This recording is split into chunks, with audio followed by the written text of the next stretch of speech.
10 years. Here's to celebrating 10 years. 10 years, 10 years. 10 years, 10 years, woo! Happy and a blessed 10-year anniversary. 10 years, what a way to celebrate with the community. 10 years, woohoo! Congratulations on 10 years of service. You're doing a great job. Happy 10-year anniversary. Congratulations on 10 years, what a decade. Happy 10-year anniversary. Congratulations on 10 years, and here's to 10 years or more. Keep up the good work. Keep up the good work. Congratulations on 10 years. Let's see 10 more years. We're looking forward to working with you. Happy 10 years. Keep it going. It's just the first 10.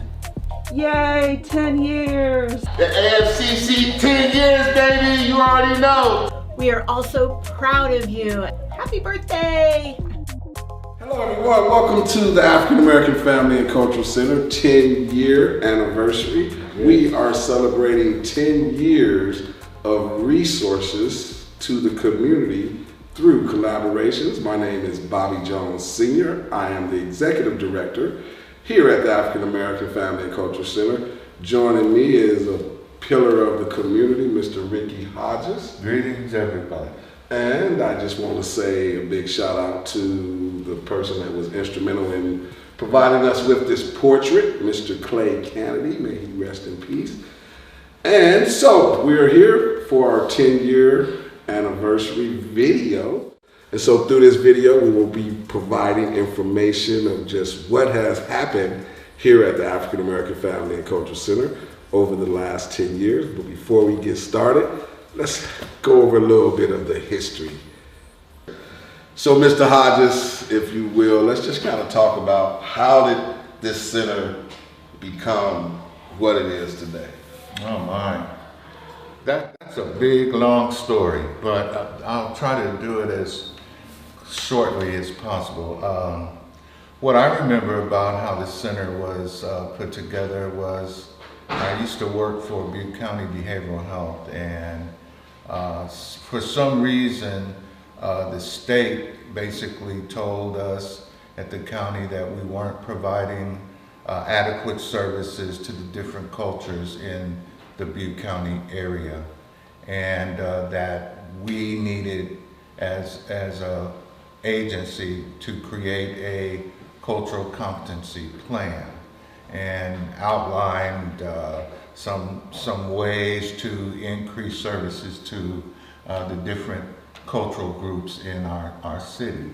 And so what happened was, I believe it was Mr. Bob Martinez was worked on the plan along with some other very talented people at behavioral health to create this plan. And so as a result of that plan, we eventually submitted it to the state, and then we created a cultural competency advisory team. And so the team consists of different ethnic groups, Native American, Latino, African American. There were some white, clinicians and therapists that were part of the team. It was very well balanced with men, women. We had some older folks, some younger folks. So it was a really diverse team of people, and we began to create different approaches to increase services to different populations. And that came about the time when that MHSA funding came through. And so it was almost like a perfect storm. The funding came, and then there was this cultural shift that was happening at the same time. And basically, we began to devise separate systems to deal with our youth, to deal with our LGBTQ community, our African American community, our Latino community, our Hmong community. And so we began to, create this system, this web, to provide systems. So we began to sort of translate forms so that it was easier to understand requirements of, getting into services and such. And then eventually, I was fortunate enough to meet with Dr. Brad Lutz, and I brought some young people, 6 from Chico and 6 from Orville, and we basically talked about mental health in Butte County and what it was like for young African American men and women. And Dr. Lewis found it very interesting, some of the things that the young people were saying. And it came up that, we needed a place of our own. Other groups, ethnic groups had their, the Live Spot, the Boys and Girls Club, the, La Casa. Everyone had a place to go except African Americans. And so that's when we began to think about creating something and a place for us. And so as a result of that, we began to get into more like how to actually create such a place. So we brought in these outside people, and they began to teach us. It was called the Soul Academy. Yes. And we began to learn about community development and, getting the community on board, and policy changing, and the history of community, and it was just a beautiful experience for me. Yes, I agree. So from that, it just grew and grew. I used to do book club with the young men here, and I think we did a Black Film Festival here first couple of times, but this center was actually in the trunk of my car at one time, and Kerry actually let me borrow some space when the Live Spot would close, and he would let us in, and then we would do our book club, and then we would do the Black Film Festival. And so that's how we actually got into this building, is through Kerry. What's Kerry's last name? Yes. Shout out to Kerry. Thank you, Kerry. Through behavioral health. And so, I remember to where the Soul Academy, and that was once a month for 6 months, people from the community went, and just like you were saying, learned about community development, learned about grant writing, and all those things, of how we can make a difference in our community. And once that was all done and over with, we came in this building, and I can remember the people from the Soul Academy. We went through every one of these rooms picking the colors, and we'll have a tour of the center here throughout this video. But what was that Soul Academy like for you personally? Let's talk a little bit about the Soul Academy. What was that like for you? Well, for me, Soul Academy was an opportunity to connect with actual people in the community, just people that you ordinarily wouldn't be at a meeting with, was at the meeting, and they had input. And not only did they have input, but they also learned some things that helped increase their self-esteem and their self-worth, and helped them realize just how important their contribution was to this community that everyone seems to love. The South Side, we love the South Side. And so those folks, it was great because, like I said, it was people there that you would never thought would have been a part of that. But they enjoyed it, and I enjoyed being with them. And that's what it was like for me.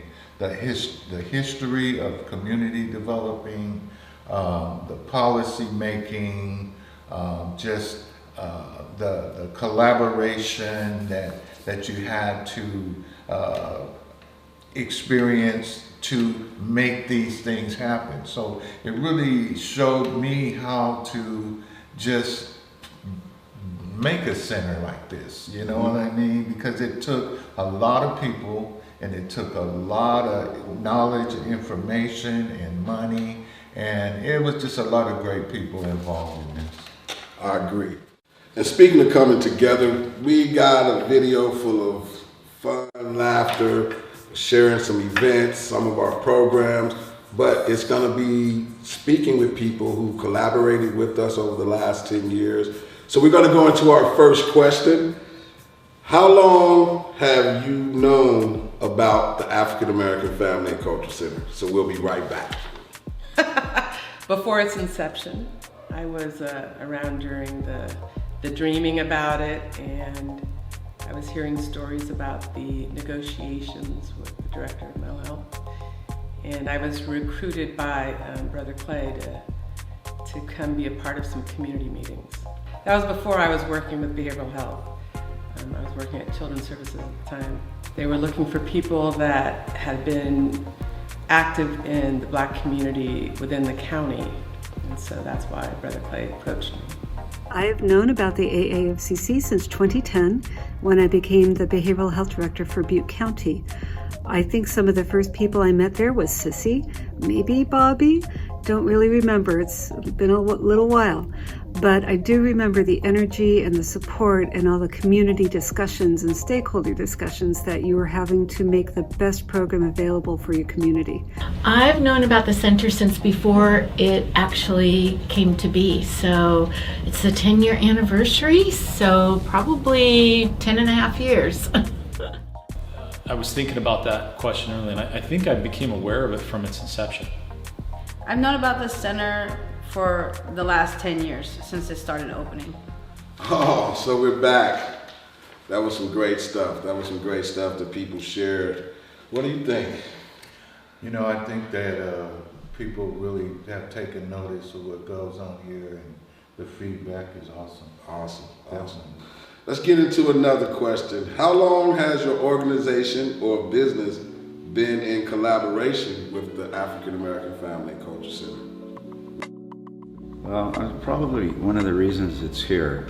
What happened was I was driving around with the behavioral health director when I was first elected 16 years ago, and I said my community needs representation right in the core South Side somewhere.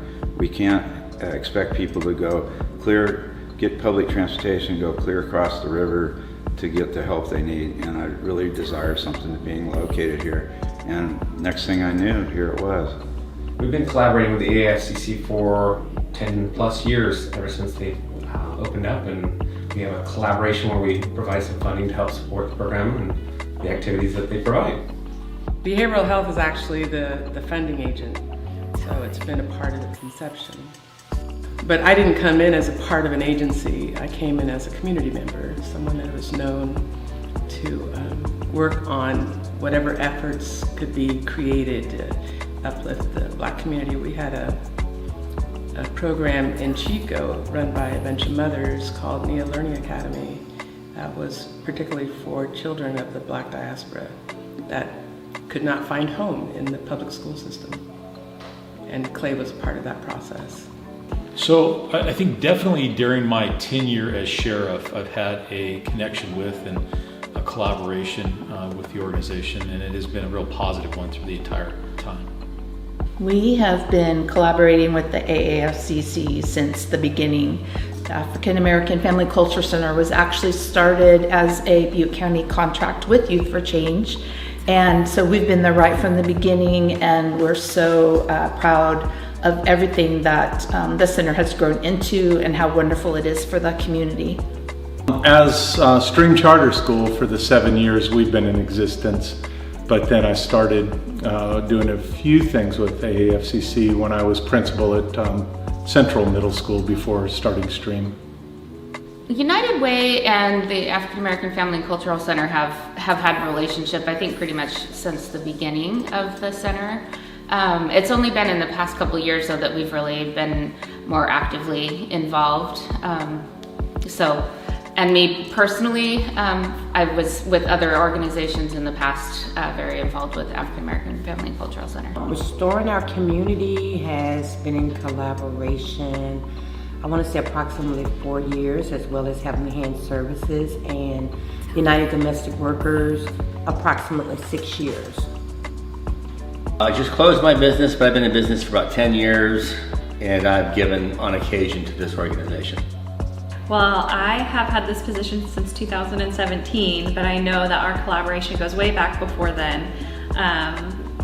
The funding stream that I oversee, the Mental Health Services Act, or it's called MHSA, it was a voter-approved proposition in 2004, which allowed more funding to go towards California's mental health system, specifically dedicating funds to prevention and early intervention. And so when those dollars came to fruition through the act, the African American Family and Cultural Center was one of our initial programs that was funded through prevention and early intervention dollars. And so that would be about 10 years since its inception. Wow, some of the businesses has really been collaborating with us, man, over the last 10 years. Oh, yeah. It's been some good stuff. You know, and you just got to commend the community for seeing this center for what it is and making it even better by contributing the way they do. Yes, I agree. How about this other question here?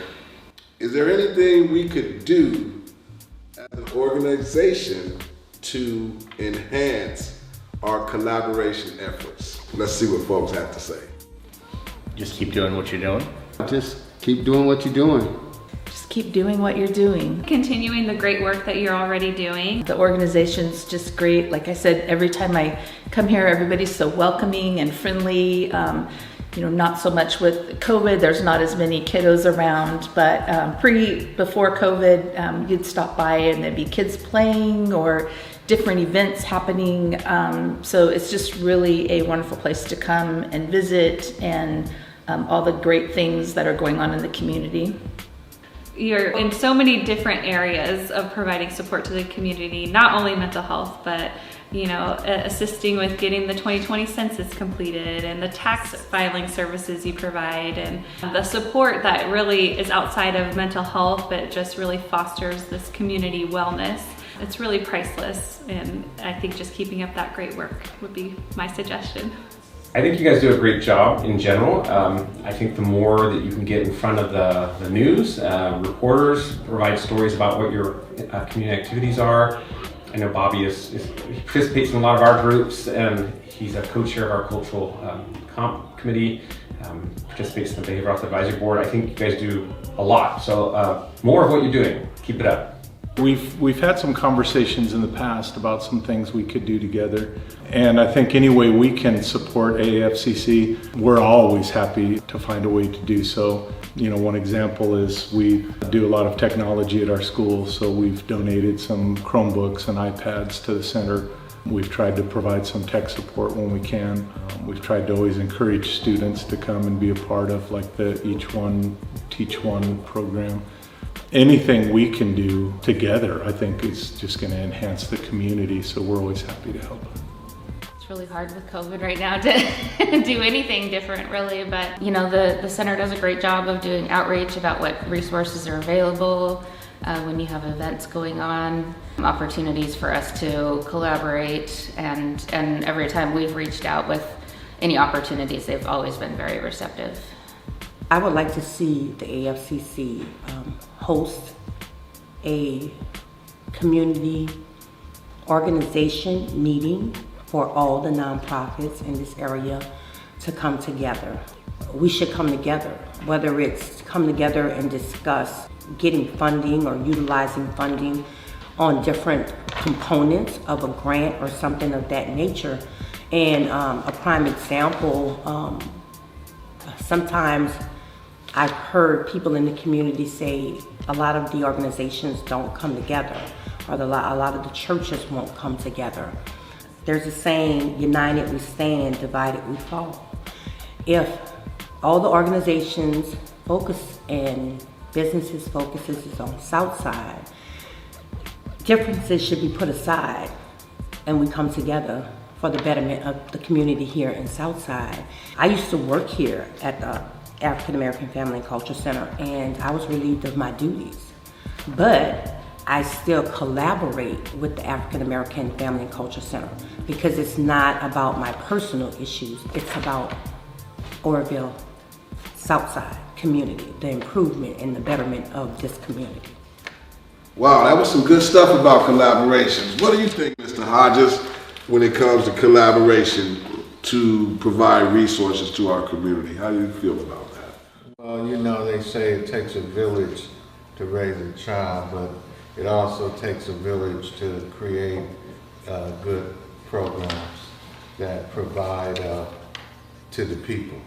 You know, so it takes all of us to make this happen. It's just not one organization, but it's many organizations that, you know, provide these services. And I'm really thankful to the Orville community, and even outside of Orville, people have contributed. But, you know, we couldn't do it without them. That's all I can say about that. I thank you for that, and just understanding that, you know, it takes resources. We all need access to resources, adequate resources, as I've heard you share with me before. And so those are the things through our collaborations over the last 10 years that we've been trying to do. All right, here we go. Another question, and for the community and our other agencies and organizations to answer. What are some collaborations that stand out to you? I was here at the very beginning helping the center to get launched. There were so many partners who came together. I guess I would have to say that really the backbone of what I can think of is the collaboration with Youth for Change. That was the organization that first stepped in to help the African American Family and Cultural Center launch its vision. Well, as I mentioned, we help fund a lot of the community activities that are done through this center, and I think the youth and the adult groups that you offer, both after school for youth and for adults in general, are fantastic. And I think your speakers are excellent at Black History Month as well. I think you've done great work getting the word out of the community and helping people understand what a valuable part you are to the Orville community and to Butte County. The African American Family Cultural Center just supports so many different entities, always willing to collaborate, always willing to meet with somebody to hear more about how they can contribute or form a new partnership. But specifically, I think when the director, Bobby, became the youth mental health first aid trainer, that was such a crucial service in our community where he was able to go out into the community and provide trainings on just mental health 101. And that was something that I know we leveraged and we utilized in other areas in our community as well. I think your community outreach has been extraordinary. Everything that the AAFCC does, I'm here majority of the time. Cal Fresh was one of them. We did that. Restoring Our Community did the Cal Fresh. Heavenly Hands did the backpack. Restoring Our Community did the backpack.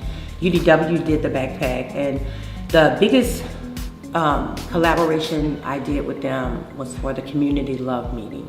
That's when I had just registered Restoring Our Community with the state. And so there was this one particular participant who came in and she wanted to charge her wheelchair, not knowing what the meeting was about.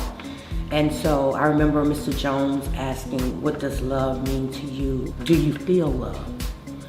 And so when it came to this one particular participant, she broke down and she wanted to commit suicide. That was the day that Restoring Our Community went from a title to action. We made reservations for that particular individual to have a spot reserved at the rescue mission. We provided personal hygiene products for her to make sure she had everything that she needed. So that was the main collaboration that stood out for me, the Community Love Meeting. It transitioned Restoring Our Community from a name to an active organization.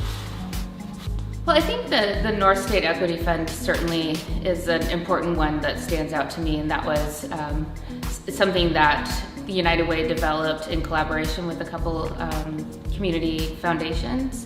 And we developed it after the George Floyd murder last year and really wanted to do something on a local level that could have some impact and demonstrate our commitment to community. And so we we reached out and said, hey, we'd like to give you money. And it just, kind of opened the door to like more conversation about what's going on. Got to talk about what the projects are and come and, see kind of what's happening with COVID happening at the same time. It's always, things are a little bit different, but to hear the projects are still ongoing and to see the engagement and has definitely also kind of opened doors for other groups that I had not previously interacted with. So probably a couple of things. Early on, we tried to be a part of some of getting the center started with a couple of committees and such. And then I think from our end, it's really been more on support on our end of, like I said, providing some technology and trying to help the center reach students. We've donated some, like I said, we've donated some computers. During the COVID shutdown, we were donating milk and some food products and stuff to help some of the community when there was, Bobby was doing some program to get food out into the community, and so we were providing some of that as well. Community help. As far as getting to the older generations, getting to the younger people, just reaching out to those, and that's what's been really helpful as a cooperation and I can send people here as community help. So one of the collaborations that personally I've done with the AAFCC and with Bobby in particularly is when I very first started in 2017, the county came and we became partners working on a FEMA contract to provide services through Cal Hope to the 2017 fire survivors. And Bobby was right there. Like I said, I was brand new, so it was just wonderful to have him in the interview process and all of his energy. And I know he brings that energy to the center every day. And then the center was really where all of the meetings and different things were held from. And like I said, every time you come, just always welcoming. If something's needed, very accommodating, just wonderful to be here, and everything that you do is wonderful and great. And I've said wonderful a lot, but it really is a great asset for the community. How about that, Mr. Ricky? What I know one that I could say, just our collaboration with Options to Violence to help provide the Personal Peace Institute here. That program just has been amazing, man, and I'll let you kind of speak to that a little bit about the Personal Peace Institute. Wow, yeah, that's been like something in my heart for a long time, and I just believe that the world has evolved into something that, I would never have thought when I was growing up, and I just see so much tension and stress and anger in the world. And so the Personal Peace Institute was created to help people develop a more peaceful sense of themselves. And I believe that if we each create peace within ourselves and our personal selves, if we each did that, we would create a much more peaceful world to live in. For not only ourselves as adults, but teach our children to be peaceful as well. So I think it's kind of like the ripple effect that, you get that peace and it just spreads to everyone and everything around you. And I think that's what we need in the world today. And a lot more love and a lot more peace. Well said. Before we go into our next question, let's go into a few comments from some of our evaluations on what people feel they've gotten out of Personal Peace Institute.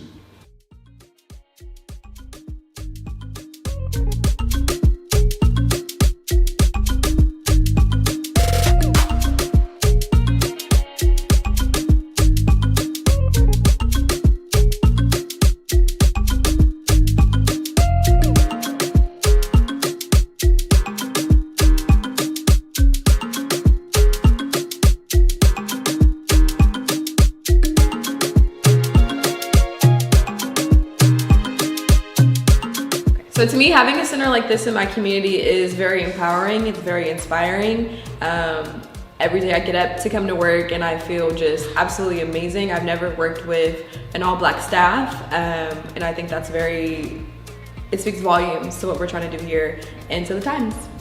It means a lot having a center here like this in the community, because it has so many different resources, so many different programs to help better our community. Having a center like this in the community is super important. You know, it's a place for people to come and get resources and learn skills that they can use like in life now and then take with them in the future. Having the center in my community means everything.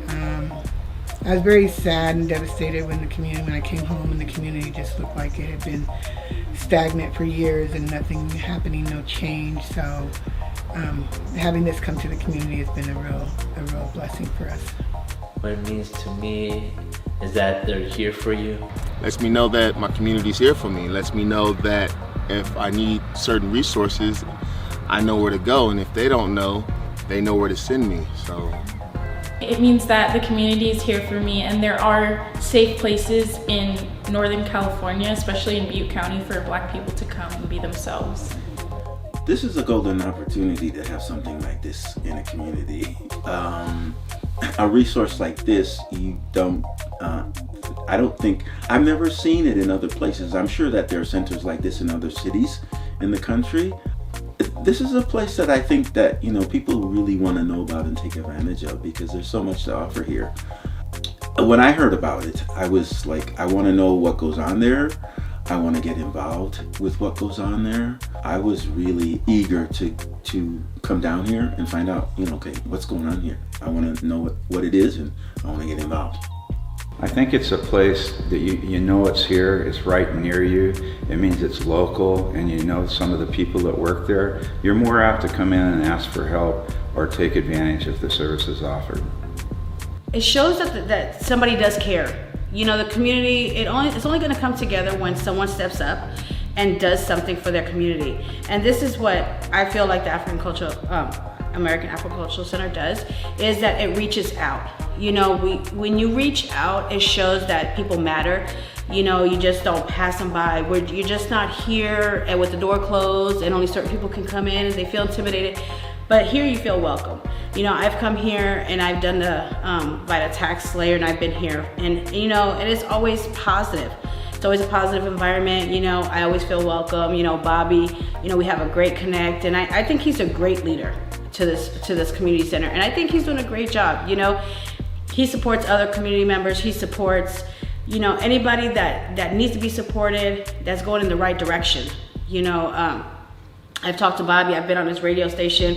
We've gotten the word out when I was running for city council. And he's great. He's great. He has that persona that goes along with everybody else. It's not conflicting, but it's not only empathizing, but it's also strict, which needs to be done because you have to have strictness, but it's also comforting at the same time, which you really don't have that a lot in certain communities, because certain centers really don't offer that. And when you have that kind of leadership, then it's something special. It's like an island for those that may be struggling in the community, that they could always have a place to come and, have a seat, take the load off their feet, maybe come get a cup of coffee, talk to someone that they can identify with, that may be able to give them some direction or resource information. And so I see it as an island for all, not just African Americans, but anyone that walks through this door is always going to receive top-notch help and good direction.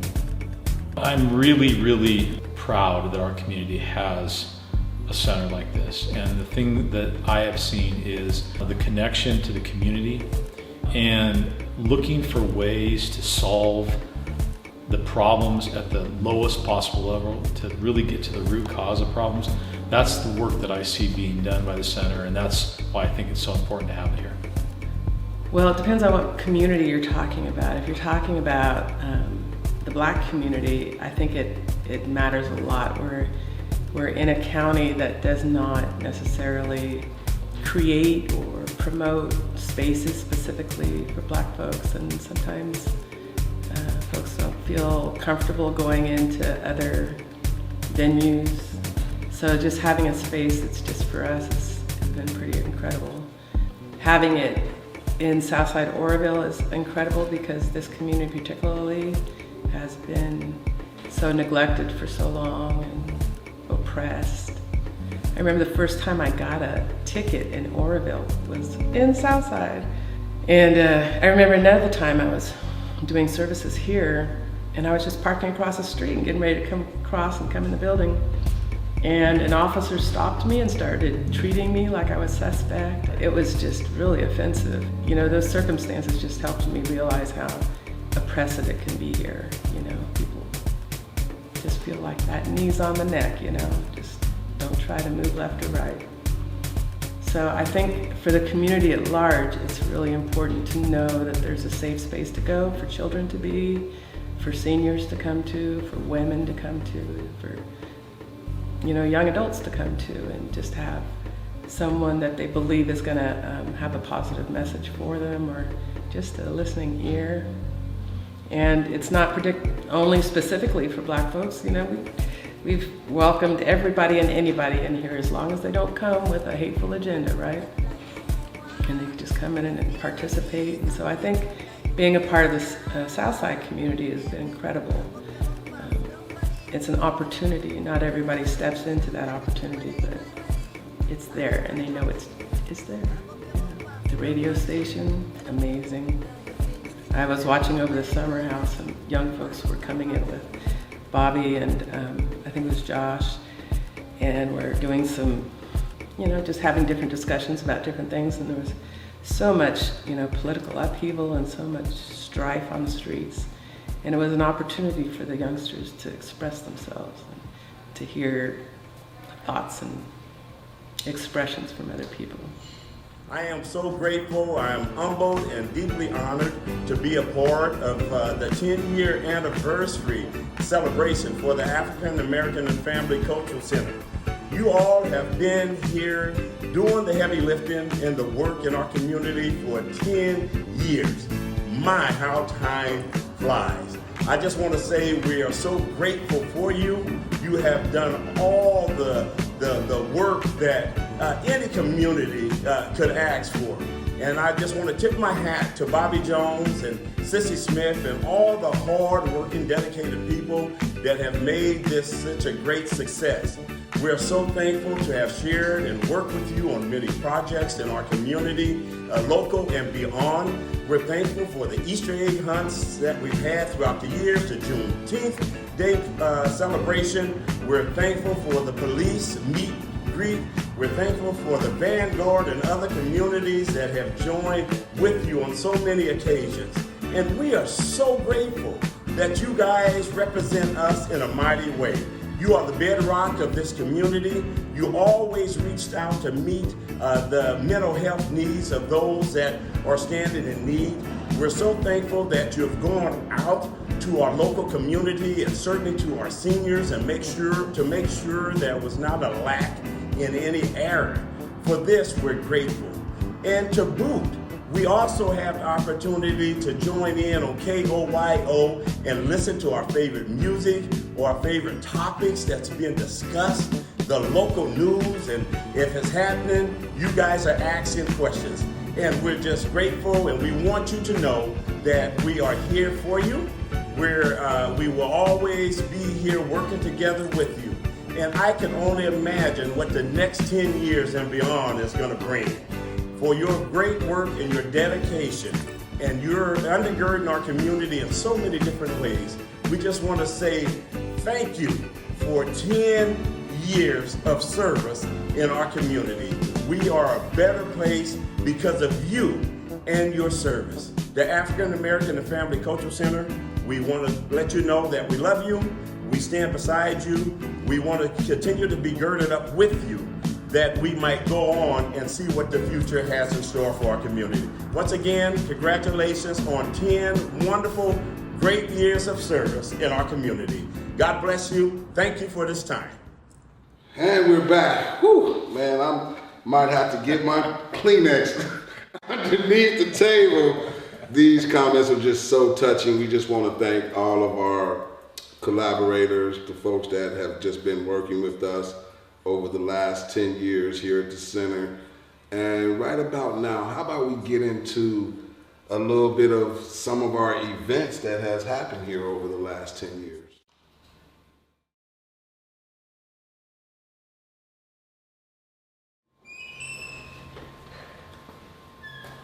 Hey, can I borrow $20? $20? Girl, you need to learn how to budget. Budget? What's that? Are you free right now? Sure. Alright, come sit down. Let's check out this program. Have you ever wanted to make sure your 6th to 12th grade or even your college-age student had all the skills that they needed to be financially successful but weren't quite sure where to start? Well, look no further. Come check out the African American Family and Culture Center Financial Literacy Program. From balancing a checkbook to investing, your teen will learn various aspects of dealing with money. So budgeting means that we take care of the important stuff first, and then the stuff that we want. Join us on Zoom every Thursday from 3:30 to 4:30 p.m.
What? I don't know, you just seem down lately. I'm fine. Okay, geez, I'm sorry I said anything.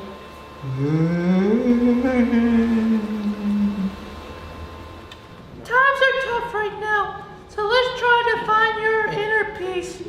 The Personal Peace Institute for Youth is an anger management program designed to help participants become the most peaceful version of themselves. The African American Family Cultural Center will host this program remotely every Wednesday from 5 to 6 via Zoom. So that means you can participate anywhere you have a smartphone, tablet, or computer. For more information or to join this program, please contact the African American Family and Cultural Center at 530-532-1205 or AAFCC at aafcc-orville.org. Thank you and have a good day.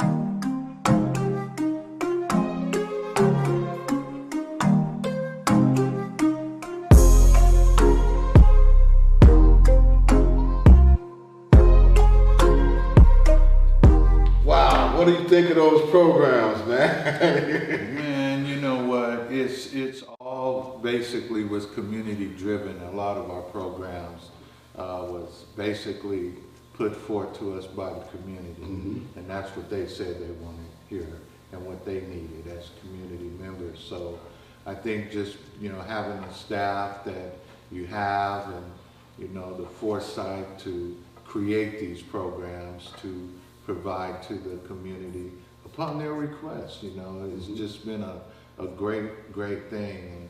And I see folks in the community changed as a result of those things, and that's the delight. Even the young students that we work with, they're growing up now. It's like, wow, and they're still polite and kind and respectful. Yes. And I know they got a lot of that here because we stress that. The center has always stressed that. But at the same time, I think it may have been even carried over into their home lives as well with their parents. Two things that I can remember that really sticks out with me when it comes to our programs is our men's group. I could just remember and trying to be a good steward with the funding, and we didn't have overtime, and so some of the program managers that facilitated and managed the men's group, there was some time where I would be staying late to work and the men's group would end, but the group would end because men would go outside and they would just start talking, and they out there for another half hour, just continuing this rich conversation that used to happen in this men's group. So it's just amazing, just the different things. And you do realize that some of those men that were in that group have moved on to do great things in their lives. Some of them are married and are great fathers, and they work in terms of help giving back to young people too. One of our young men is actually an author now, and it's just incredible to see the growth and the seeds that were planted in that group. We had to leave the building, but we can always stand outside. And so that was just really, really good. And so we just wanted to share that. And I just want to really give a shout out to that author, Noah. Yes, indeed. Doing great things. And so we just want to lift him up. Let's go into some more questions that we reached out to different folks in the community. What are some things that you look forward to the center accomplishing over the next 10 years? We got 10 years under our belt, so let's see what some folks have to say. We'll be right back. Well, I think stay the course, because if you're making people feel better about themselves and you're making the community better as a whole, just keep doing what you're doing. It is working. I see a difference. I think sustaining itself, becoming more stable in the community, continuing to develop the relationships and the stewardship that it's already shown. So many of those programs are unique to the community and have addressed the community's needs and what they view as important to them. So I think continuing to listen, to be engaged, and to represent the Cultural Center's mission and values and creating communication. More community impact. I think one of the biggest things is to have more people in the community to become involved in the center, more families to be positively impacted with services that will help them, the children, and the children's children to continue to expand and grow, to reach out beyond this community and touch other communities with programs that have been very effective here and very efficient, that we can reach out and duplicate in other areas as well. I think the media project that is happening here is something that the center can use as a platform and to be an advocate and have a voice in the community. Documentary filmmaking would be cool, or like a short film on some of the board's accomplishments or the history of it would be an awesome achievement. Just continuing to do what they're doing, enhancing the programs that are already here, and continue to get the word out to individuals, and hopefully the community will be receptive to what the community has to offer. I don't believe the community fully understands the heart and the heartbeat of this place, which is to enhance African Americans as well as other community members that we have here in Oroville. Okay, some folks have put a lot of stuff on our plate, wanted to see what's gonna happen over the next 10 years, but I really do feel that we're up for the challenge. I'm just excited to hear some of the things that people spoke about, wanting to see what happens over the next 10 years. How about we do this question right here? What has been a big accomplishment you feel the African American Family and Culture Center has made over the last 10 years? Let's see what some folks have to say. You know, there have been so many opportunities and challenges that the center has faced. I think the fact that it is here, it is thriving 10 years later, the fact that it is now independent. When it first opened, it was part of Youth for Change, and to see it finally launch independently and be its own success and stand on its own feet has just been an amazing accomplishment. I think helping people help themselves is a major accomplishment. There are many people that have mental health needs or after-school programs that are needed, and when I come in here, I always see everybody being attentive to those needs and make people believe in themselves so they become better people. I think that one of the biggest accomplishments, besides the effectiveness of the programs and the impact that they've had on the community, has been the movement from a program to a small nonprofit, which required filing with the state of California with your articles of incorporation and becoming a 501c3, which is a nonprofit with very, very specific missions. And it's not an easy task, and it's even tougher to keep it going. So I think the biggest accomplishment has been becoming an independent nonprofit and sustaining that level and continuing to grow. I think that's been a huge accomplishment. The center has reached out to the community, desiring to help in various ways, whether it's financially, whether it's helping employment-wise. They have tried to be encouraging, and I think they'll continue to do that with the many programs that they have here. I think one big accomplishment is the consistency for the Kwanzaa celebrations that happen every year. I think that bringing folks together that way to celebrate African American culture and heritage is something that has been a solid force from the center. So I'm very excited about that. A big accomplishment? Because there's a lot of them. I would think that Juneteenth. I think the Juneteenth celebration is a really good accomplishment because it continues on every year. That's the biggest one that I could see because it impacts the community in a very positive way, includes a lot of people to come in and be involved with that celebration, brings a lot of education about Juneteenth, about African Americans, about history of the African Americans. And it just seems like a lot of fun. People come out and just enjoy the time. Mm-hmm. Nice accomplishments, huh? Yeah, done a lot of things, man. Boy, well, I see you make things happen. People put expectations on your place, but this is good. This is good stuff. Great input. We just want to thank the folks out there for just sharing all this good information. And the great ideas and the things to look forward to and strive toward, you know. And like you said, it's challenging, yes, but I think we're up to the challenge. Yes, I know we're up to the challenge, so this is good.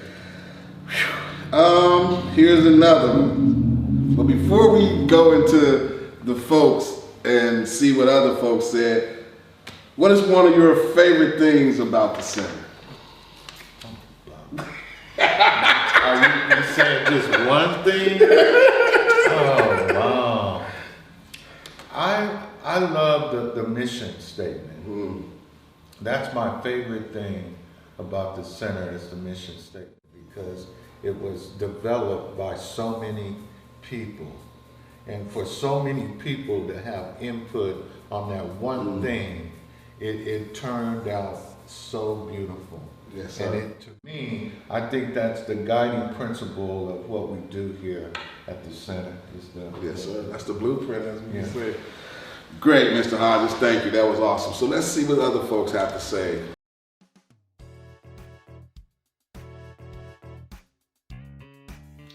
Wow, there's a lot of things here. There's so much that goes on here. You know, there are activities for kids. There are activities for adults. There are events. You know, the Kwanzaa, the Juneteenth. So for me, it's kind of hard to say what's my favorite thing, but probably, you know, when I came here, I started working with the kids after school, and I really enjoyed that. And of course, since COVID, you know, things have changed, and we've had to kind of reinvent ourselves in a way. But I guess I've kind of always had a thing for working with kids. The thing that I like most about the center is just it being open to the community and just the safe space that it provides kids. My favorite thing is the outreach. I think that the outreach is very important, especially for this community. I love the fact that they not only like target specific people, but they're a wide variety. They target with the children, with the media project that you guys have going on. I love the fact that you guys do budgeting to let kids know that money doesn't grow on trees, you know, which is really big. And also, you know, a lot of it, mental health. Mental health is a big thing, especially in this community. And I think it's really good that, you know, somebody's actually wanting to pursue that, because mental health is so tricky because there's so many different avenues. But just to be able to get out there and do the outreach, I think is great. So the people, really do like the people. And one of the things that I really appreciate is the fact that when I encounter members of this organization out in the community, you know, Bobby, there's always an opportunity to get caught up with one another. It's always welcoming. There's always a sense of collaboration.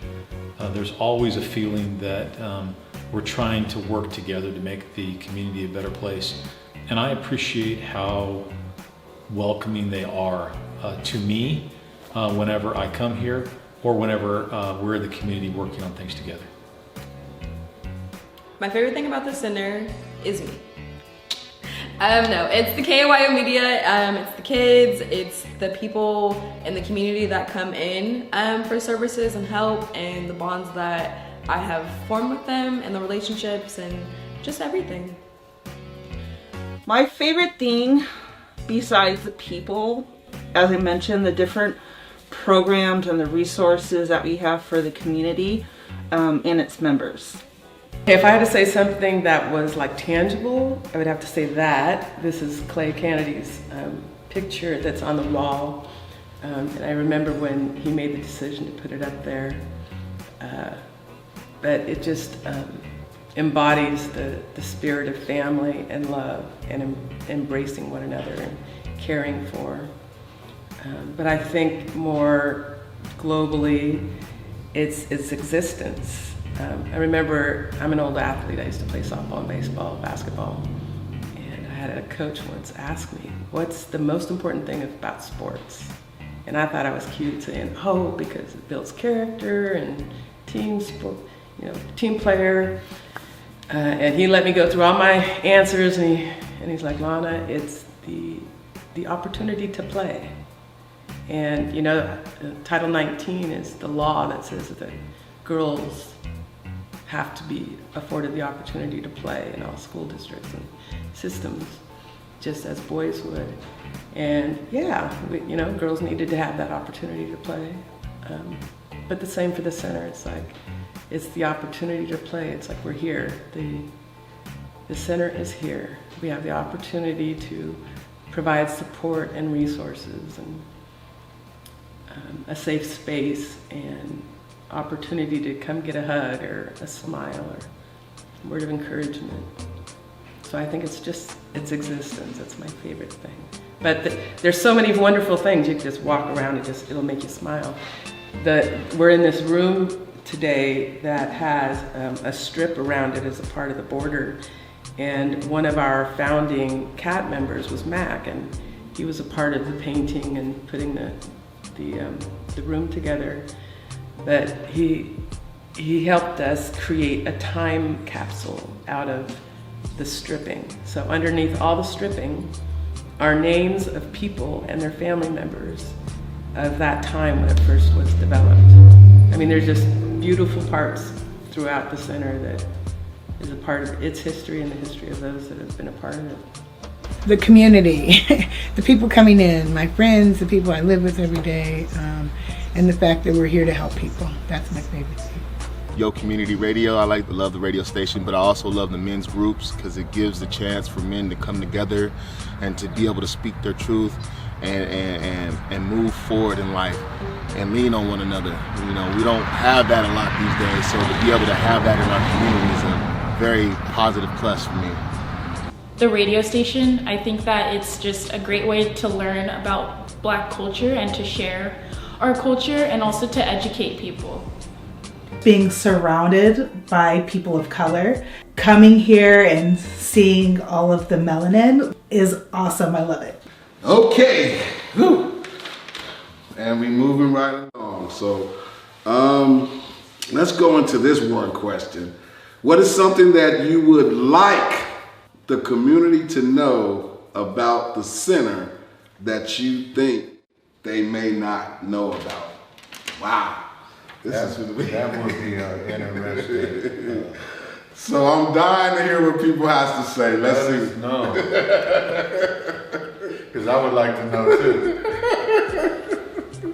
I think how much support they have and how important it's been to have good leadership in the center. It's not an easy task. There were a lot of people who doubted the success of the center when we began here 10 years ago and painted this room and all the other ones associated with it. Continuing to develop the trust. I think that's the thing that's been important. It takes listening and compassion and a willingness to meet objectives. So many things have been hoped for and achieved in the different programs that have been started. And maybe how many of the people in this community put their heart and soul into making this happen. And many of them are not here anymore. And that's probably the thing that I want people to know is so many of the founding members who began coming together as a community to take action and to use this funding source for a positive impact in Southside Oroville are no longer here. So my hope is that we continue to get young people and older people engaged in the center so that they can make improvements, especially for the youth. That we have your back. We're here for you. You know, every day, 5 days a week, we are here for you. We have the garden. This garden is not for the center. This is for the community. The resources that we have is not for us. It's for the community. So you won't know until you come down. Ask a question or two. Don't be embarrassed. Don't feel shy. I've been there once before. Now look at me. So you got to come on down and know what's going on. If you have like a need or you think that there's something that the community could benefit from, that's something that you can share with the staff here. And so if there's something that community members want to share with us or want to add, the director and the staff here is pretty open to ideas and to really working with the community and with our partners to help this place add value to the community. Everyone is welcome, all ages, all ethnicities. Our door is always open and you can always come in regardless of your background. I don't think they have an understanding of all the different resources that the community has to offer. There are many resources for children as well as adults, and that's old and young, and the community and the center desires for individuals to take advantage of that. And the more that the individuals reach out or are receptive to come in and be a part, I think this place can really support individuals in a great way. That anybody of any race, creed can come here, and they're very accepted. I see that in the after-school programs, and I know that Bobby and everybody else that works here is very loving and kind to anybody. This is more than just an organization that popped up in the community. I would want people to really know about the absolute passion that lives within these walls, and in particular the heart that Bobby brings in his leadership, and Sissy has been an incredible part of that too, and the number of people that have come into this building. This building lives and breathes for this community. I think it's much bigger than just the services that it provides. That's a hard one for me. I try to tell everybody everything about the center because I've been here so long, but I just think the important thing is to know that the center is welcoming. Everyone's welcome. We're here to help, and mental health is a serious subject, and so I'm just glad it's here, and I want people to know it's available to them. So the center doesn't just cater to elderly folks or to just children. We are trying to make that move to having that 20 age group, my generation, come more into the center. I feel like a lot of people think that we are kind of just for like infant and toddlers as well as maybe elders, and that's not necessarily true. And so that's definitely something that I want to change that perspective. There are so many different resources. There's literacy for teens, the adults, the Personal Peace Institute for both the adults and the teens, and a various amount of other programs as well. There is an abundance of opportunity here at the center. Creators, dreamers, doers, there's something here for you to create and have fun doing, and also build a sense of belonging and connection. So this is the African American Family and Cultural Center. So someone who is not African American may think that they don't have any business coming in here, or they may not be welcome here. Everyone is welcome here. We have people who are adults as well as children who are not African American that come here and take advantage of the services. So I like the idea that we practice inclusion. That was one of the first things I learned when I came here, is that this center is not just for African Americans, it's for everyone. The doors are open. There are lots of services here. So many things that the center offers, such as the radio program, the youth programs, men's programs, women's programs. There's so many things here for people that I think the community at large is unaware of. Wow, that was something that I didn't know. Those were some interesting facts, and so we definitely want to thank people for sharing those interesting facts. It's something that they would like the community to know that they may not know about the center. Awesome. So now we're going to get into some of the events that we've implemented over the last 10 years, including Juneteenth, Kwanzaa, Black Film Festival, and a few other things. So let's see what we have in store for you.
about some of those events, Mr. Hodges? You know, I think that those events basically reflect the culture that we live in, and it's a great opportunity to share our culture with other people that may not really know much about the African American community and how we celebrate and why we celebrate these things. And so, you know, from Kwanzaa to Juneteenth to the Love Fest that we had that last Saturday, and you know, just bringing in local talent to perform and vendors and you know people to put their wares out for sale. Those things were paramount to building community, I think, and I think it's so important to continue to do that and continue to educate, because I see the center as like a institute of higher learning in a sense, you know, and we haven't even got to that level yet, but that's in the future. You know what I mean? But yeah, we do a lot of wonderful events. Easter egg, we contribute to other agencies that do things as well, and so it's just celebrating and connecting and teaching and sharing and loving, and we do it. Thank you. And that brings us to the next subject here that we have. Moving forward, what do you see? What do you envision? Because you were really, really instrumental in this whole project. I just really want people to know, and I'm honored to be sitting next to you. I'm honored to be sitting here in front of a photo of another gentleman that was very instrumental in why this center exists, Mr. Clay Kennedy. So we just want to give honor to you guys. I do personally. So as we move forward, I thank our program manager, Ms. Shavita Hall, who's working on some programs as we move forward. We're into May, where this is Mental Health Awareness Month. Yes, and so we are just making sure that the community is aware of the mental health challenges that we're sometimes faced with. And so in moving forward, what are some things, I know we'll be doing Personal Peace Institute moving forward with that, because that's just, to me personally, and I just knew going into this has been a great resource for our community, because I'm hoping that we all agree that we all get angry. Oh yeah. So, so that'll be something that we'll be moving forward with. Obviously, we'll continue celebrating the African American celebrated holidays such as Juneteenth and Kwanzaa, Black History Month. But what are some things that you envision and just seeing moving forward? You know, Bobby, I see the world is changing rapidly, and since COVID, I really don't see the world really being the way that it once was.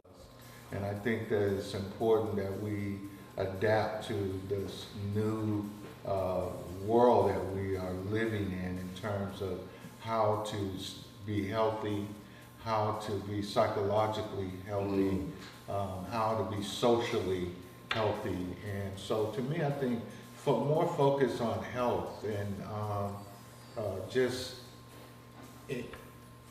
economics, employment, ways of creating or generating funds, and the literacy program that you guys do, the financial literacy. Yes, sir. Teaching our young people about the value of a dollar and such. And so, I just see the center moving more into a new place that it's never really been. Because none of us have really been here before. Exactly. So just, I think, adapting and maybe creating some new direction to go into in terms of how we teach and generate love and caring and build family and the things that we do, and how to keep the spotlight on our culture in a good way. Yes, sir. I like that. The center to me is a place of gathering, of healing, and of support for the community, and it couldn't be a better place. So congratulations on 10 years. I wish I were there to see you all, and just keep on going. I think that the core of the center being the way it is now has so much to do with Sissy and Bobby staying here and being a part of its continued development and growth. This is a place where African Americans can come, feel safe, talk about things that are important to them, challenges that they're having, learn about history and culture, and, you know, be able to develop a sense of pride in their African heritage. A place where creators, dreamers, visionaries, and community all connect in an empowering way. It is the embodiment of the passion, the vision, the dreams that are a part of this community. It's been such a deep honor to work with this program. And when I first came on board to be a part of the center, even before it was launched, there was, you know, it's obvious I'm an outsider. I don't live in this community, and yet the people that I worked with just embraced me and allowed me to be part of the dream of what the community thought this center could be. I have learned so much in my journey here, and I'm so appreciative of what I feel and see when I come to this place. The center is a place where you can go to belong. I just would encourage people, get involved in your community, and this is a great place to start. I really appreciate going to various events in Oroville, in the greater Oroville area, and seeing your booth there, and reaching out to young people especially. It's very important that we do that. I'm very proud to have been part of this. It is a struggle. I think through the leadership and the stewardship of the board that they've made some real impact and continue to engage people from all different walks of life who have needs that aren't being met, and to become a touchstone, a really important location for people to feel like they can get some of the support that they may not get elsewhere. I'd just like to thank you for the opportunity to speak on the center, and I hope to be here in 10 years right along with you. I want to encourage people to get more involved. I want to encourage local businesses to become more involved. I want to encourage more politicians to become more involved. I think that together we can make a very positive change, not just in this community, but many other communities as well. Bobby and Sissy do an awesome job for the community. I hope they continue on with all the good work they're doing in this town.